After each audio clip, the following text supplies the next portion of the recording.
सप्तमोऽध्यायः ध्यानम्।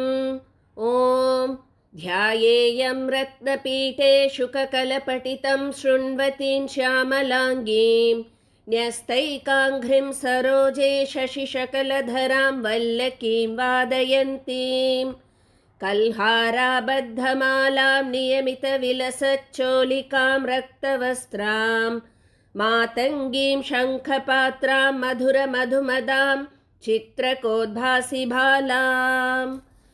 ॐ ऋषिरुवाच आज्ञप्तास्ते ततो दैत्याश्चण्डमुण्डपुरोगमाः चतुरङ्गबलोपेता ययुरभ्युध्यतायुधाः ददृशुस्ते ततो देवीमीषद्धासां व्यवस्थितां सिंहस्योपरि शैलेन्द्रशृङ्गे महति काञ्चने। ते दृष्ट्वा तां समादातुं मुद्यमं चक्रुरुध्यताः आकृष्टचापासिधरास्तथान्येतत्समीपगाः ततः कोपं चकारोच्चैरम्बिका तानरीन् प्रति कोपेन चास्या वदनं मषीवर्णमभूत्तदा भृगुटीकुटिला तस्या ललाटफलकादृतं काळीकराळवदना विनिष्क्रान्तासि पाशिनी विचित्रखट्वाङ्गधरा नरमाला विभूषणा द्वीपिचर्मपरिधाना शुष्कमांसातिभैरवा अतिविस्तारवदना जिह्वाललनभीषणा निमग्ना रक्तनयना नादा पूरितदिङ्मुखा सा वेगेनाभिपतिता घातयन्ती महासुरान् सैन्ये तत्र सुरारीणामभक्षयत तद्बलम्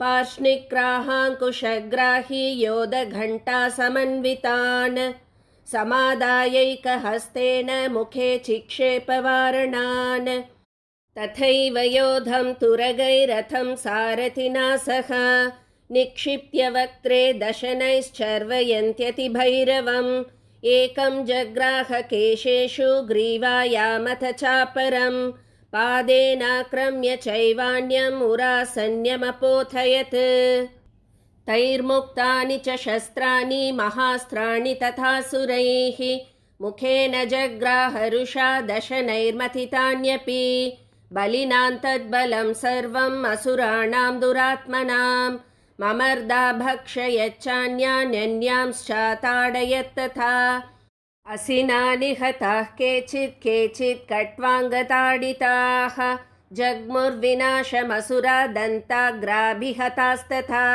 क्षणेन तद्बलं सर्वम् असुराणां निपातितं दृष्ट्वा चण्डोऽभिदुद्राव तां काळीमतिभीषणां शरवर्षैर्महाभीमैर्भीमाक्षीं तां महासुरः छादयामास चक्रैश्च मुण्डः क्षिप्तैः सहस्रशः तानि चक्राण्यनेकानि विषमानानि तन्मुखं बभुर्यथार्कबिम्बानि सुबहूनि घनोदरं ततो जहासातिरुषा भीमं भैरवनादिनी कालीकराळवक्त्रान्तर्दुर्दर्शदशनोज्ज्वला उत्थाय च महासिंहं देवी चण्डमधावत गृहीत्वा चास्य केशेषु शिरस्तेनासिनाचिनत् अथ मुण्डोऽभ्यधावत्तां दृष्ट्वा चण्डं निपातितं तमप्यपातयद्भूमौ सा खड्गाभिहतं वृषा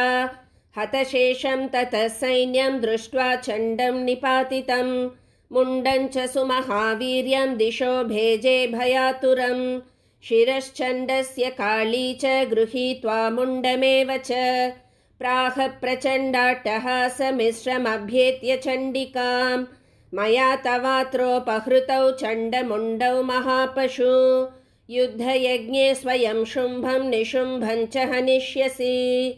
ऋषिरुवाच तावानीतौ ततो दृष्ट्वा चण्डमुण्डौ महासुरौ उवाच कालीं कल्याणी ललितं चण्डिकावचः यस्माच्चण्डं च मुण्डं च गृहीत्वा त्वमुपागता चामुण्डेति ततो लोके ख्याता देवी भविष्यसि। ॐ इति श्रीमार्कण्डेयपुराणे सावर्णिके मन्वन्तरे देवीमाहात्म्ये चण्डमुण्डवधो नाम सप्तमोऽध्यायः। श्रीदुर्गार्पणमस्तु।